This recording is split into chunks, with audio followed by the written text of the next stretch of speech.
విశాఖ వేదికగా సేనతో సేనాని విస్తృత స్థాయి సమావేశాలు విజయవంతంగా జరిగాయి. ఈ సందర్భంగా పవన్ కళ్యాణ్ నెలకోసారి జన సైనికుల ఇళ్లలో బస చేయడానికి అంగీకరించడంతో కార్యకర్తలు ఆనందం వ్యక్తం చేస్తున్నారు. దేశంలోనే ఏ నాయకుడు చేయని సాహసం తమ సేనాని చేస్తున్నారని సంతోషం వ్యక్తం చేస్తున్నారు. మూడో రోజు జరిగే బహిరంగ సభకు జనసేన నేతలు కార్యకర్తలు తరలివచ్చారు. సభలో పవన్ ఏం మాట్లాడతారనే అంతా ఆసక్తిగా ఎదురు చూస్తున్నారు. ఇక ఇదే అంశంపై మరింత సమాచారం మా డెప్యూటీ ఇన్పుట్ ఎడిటర్ వాసు అందిస్తారు. సమావేశానికి కాసేపట్లో పవన్ కళ్యాణ్ ప్రియదర్శిని గ్రౌండ్కి రాబోతున్నారు. ఇప్పుడే రాడిసన్ బ్లూ నుంచి కూడా అక్కడి నుంచి కూడా బయలుదేరి మరి కాసేపట్లో ఇక్కడ ప్రారంభమవుతుంది. ఇప్పటికే సాంస్కృతిక కార్యక్రమాలతో మొత్తం కూడా సభ దద్దరిల్లిపోతుంది. 25 నుంచి 30,000 మంది వివిధ రాష్ట్రాలు మొత్తం తెలుగు రాష్ట్రాలతో పాటు మొత్తం పక్కన కర్ణాటక, ఒరిస్సా రాష్ట్రం నుంచి కూడా పవన్ కళ్యాణ్ అభిమానులు అయితే మొత్తం రావడం జరిగింది. మొత్తం పాటు చాలామంది కార్యకర్తలు, నాయకులు ఉన్నారు. సార్, మీరు ఎక్కడి నుంచి వచ్చారు? మీరు ఏంటి 3 రోజులు బట్టి ఎలా జరిగింది? నేను తెలంగాణ నుంచి వచ్చాను సార్. నేను ఉమ్మడి నల్గొండ జిల్లా అధ్యక్షుడిని, హుజూర్నగర్ నియోజకవర్గ ఇన్ఛార్జిని. తెలంగాణ నుంచి వచ్చాము సార్ మేము. సార్, ఈరోజు 3 రోజులు పార్టీ మన జనసేన అధినేత పవన్ కళ్యాణ్ గారు ఏ విధంగా అయితే విస్తృత స్థాయి సమావేశాన్ని ఏర్పాటు చేయడం జరిగింది. ఈ విస్తృత స్థాయి సమావేశంలో ప్రతి కార్యకర్తని ప్రభుత్వం ఏర్పడిన తర్వాత మన జనసేన పార్టీ ఏర్పరిచిన విస్తృత స్థాయి సమావేశం ఇది. ఈ సమావేశం మన పార్టీ కార్యకర్తలు ఎవరైతే వాలంటీర్లు ఉన్నారో, మన జనసేన పార్టీ సభ్యత్వం చేపిస్తున్నావో 1000 మంది వాలంటీర్ని ఇక్కడ చేర్చడం జరిగింది. అదేవిధంగా నిన్న మొన్న విషయం చూసుకున్నట్టయితే అదేవిధంగా ఎమ్మెల్యేలు, ఎంపీలు, ఎమ్మెల్సీలు A to Z ప్రతి ఒక్కరిని పార్టీ కోసం కష్టపడే ప్రతి ఒక్కరిని నిన్న పిలిచి సారు ఒక్కొక్కరితో మాట్లాడడం జరిగింది. ఈరోజు విస్తృత సమావేశం పార్టీలో ప్రభుత్వంలో ఉన్నాము, పార్టీని పట్టించుకోవట్లేదు అని వేరే వాళ్ళు అనుకుంటున్నారు. అలా కాదు, ఆయన పార్టీలో ప్రతి ఒక్క విషయం ఆయనకు తెలుస్తుంది. సోషల్ మీడియా ద్వారా అయితే ఏంది, ప్రత్యక్షంగా ఆయన ఇంటెలిజెన్స్ ద్వారా అయితే ఏంది, ప్రతి ఒక్కటైతే ఆయనకు తెలుస్తుంది. అదేవిధంగా ఈరోజు విస్తృత సమావేశం ఏర్పాటు చేయడం జరిగింది. మీరు ఎక్కడి నుంచి వచ్చారు? చూసాం, జనం చాలా మంది వస్తున్నారు, కానీ పాస్లో ఎలా చేస్తున్నారు? చాలా మంది కూడా బయట ఉండిపోయారు. మేము పాలకొండ కాన్స్టిట్యున్సీ నుంచి, ఉమ్మడి శ్రీకాకుళం జిల్లా పాలకొండ జనసేన పార్టీ తరఫు నుంచి వచ్చామండి. ఈరోజు చాలామంది బయట ఉండిపోయారు, చాలామంది లోపల ఉన్నారని అంటే వాళ్ళకి అవగాహన లేక బయట ఉన్నారు. కానీ ఈరోజు పార్టీ ఇన్స్ట్రక్షన్ ఏంటంటే, పార్టీ కోసము ఎవరైతే 2014 to 2024 ఎలక్షన్ ముందు వరకు జనసేన పార్టీ కోసం నిస్వార్థంగా పనిచేశారో ఆ యొక్క క్రియాశీలక సభ్యత వాలంటీర్లు, కార్యకర్తలతో మాత్రమే ఈరోజు ఈవెంట్ అండి. ఎందుకంటే ఇది ఏమైనా సభ కాదు, ఇది విజయోత్సవ సభ కాదు, పార్టీ సభ కూడా కాదు, కూటమి సభ కూడా కాదు. కేవలం ఇది జనసేన పార్టీ కార్యకర్తల టు నాయకుడి తాలూకు కార్యక్రమం. అందుకే సేన టు సేనాని అంటే జనసేన పార్టీ అధినేత, సేన అని అంటే ఆయన కోసం పనిచేసిన సైనికులు. ఈ వీళ్ళతో మాత్రమే అతను ఫేస్ టు ఫేస్ మాట్లాడడానికి వచ్చారు. మరి దీని సందర్భంగానే గత 3 రోజులుగా విశాఖపట్నంలో పవన్ కళ్యాణ్ గారు కంటిన్యూగా ఉంటూ మొదట ఎంపీ, ఎమ్మెల్యే, ఎమ్మెల్సీలతో, తరువాత జడ్పీటీసీ, ఎంపీటీసీ, సర్పంచులతో, ఆ తర్వాత ప్రతినిధులతో, జిల్లా కార్యకర్తలతో, జిల్లా అధికారులతో, రాష్ట్ర కమిటీ కార్యవర్గంతో ఇలా పవన్ కళ్యాణ్ గారు డివైడ్ టు మాట్లాడుతూ, అలాగే పార్టీ కోసం అసలు నువ్వు జనసేన పార్టీలోకి ఎందుకు వచ్చావు, ఏ విధంగా వచ్చావు, నువ్వు వచ్చి ఏం చేసావు అనేది పవన్ కళ్యాణ్ గారు నేరుగా నిన్న కార్యకర్తలతో మాట్లాడడం జరిగింది. అందులో తెలంగాణ వ్యక్తులు ఉన్నారు, ఆంధ్రప్రదేశ్ వ్యక్తులు ఉన్నారు. నాకు తెలంగాణ వేరు కాదు, ఆంధ్రప్రదేశ్ వేరు కాదు, నాకు రెండు కళ్ళతో సమానం. కాబట్టి తెలంగాణలో కూడా పార్టీ బలోపేతం చేయడానికి నేను సిద్ధంగా ఉన్నా. అలాగే జనసేన పార్టీ కూటమిలోకి వచ్చిన తర్వాత, కూటమిలో అధికార భాగస్వామ్యం అయిన తర్వాత 1.5 year అవుతున్న పార్టీ కార్యకర్తల్ని పవన్ కళ్యాణ్ గారు పట్టించుకోవట్లేదు.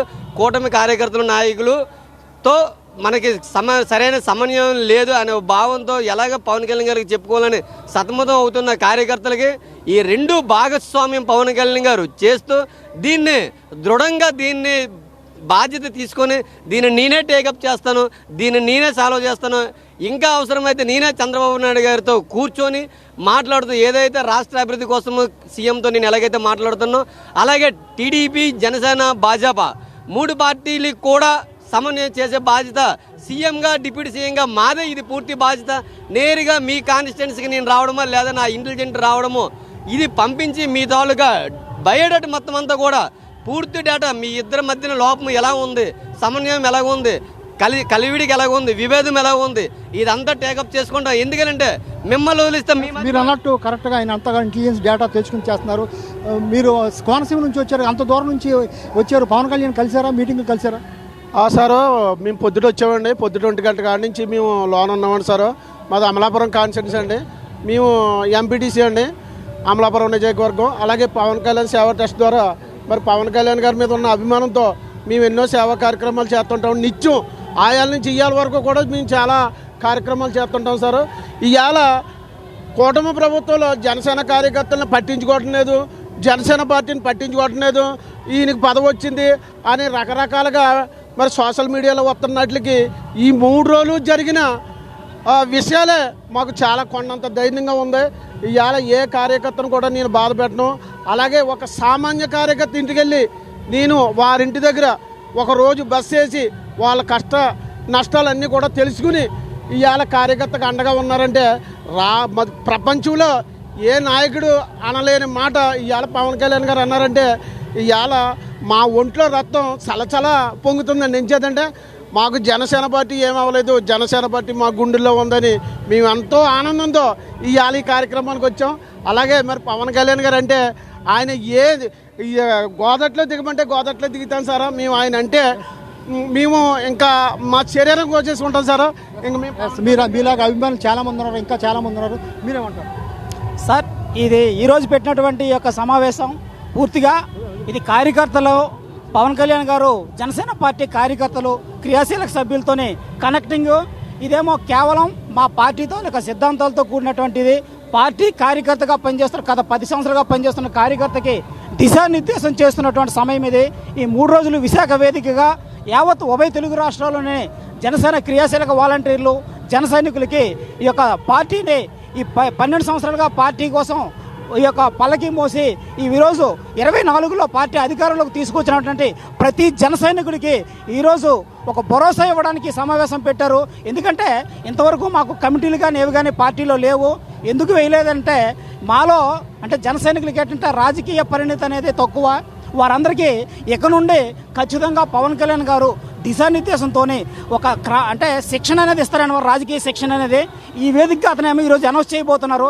ఇది ప్రతి జన సైనికుడికి ఒక నూతన ఉత్తేజంతో పాటు రాబోయేటటువంటి రోజుల్లో పార్టీ మరింత గ్రామ స్థాయిలో బలోపేతంకి ఇది ఉపయోగపడుతుంది. ఇదే గ్రామ స్థాయిలో ఈ పార్టీ పిల్లర్స్ ఇవి ఆల్రెడీ ఉన్నాయి. ఆ పిల్లర్స్ని భవనంగా నిర్మించి జనసేనని జాతీయ పార్టీగా తీర్చిదిద్దడానికి జన సైనికులు తయారు చేయడానికి పవన్ కళ్యాణ్ గారు సిద్ధంగా ఉన్నారు. జై జనసేన.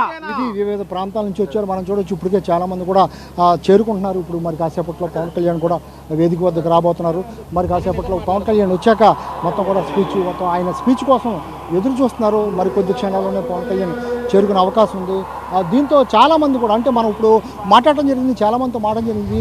ఒకవైపు ఇచ్చాపురం నుంచి, ఉత్తరాంధ్ర ఇచ్చాపురం ఎక్కడో బోర్డర్ నుంచి, మరియు గోదావరి జిల్లాల నుంచి, తెలంగాణ నుంచి, ఇలాగ వివిధ ప్రాంతాల నుంచి భారీగా ప్రతినిధులు తరలివచ్చారు.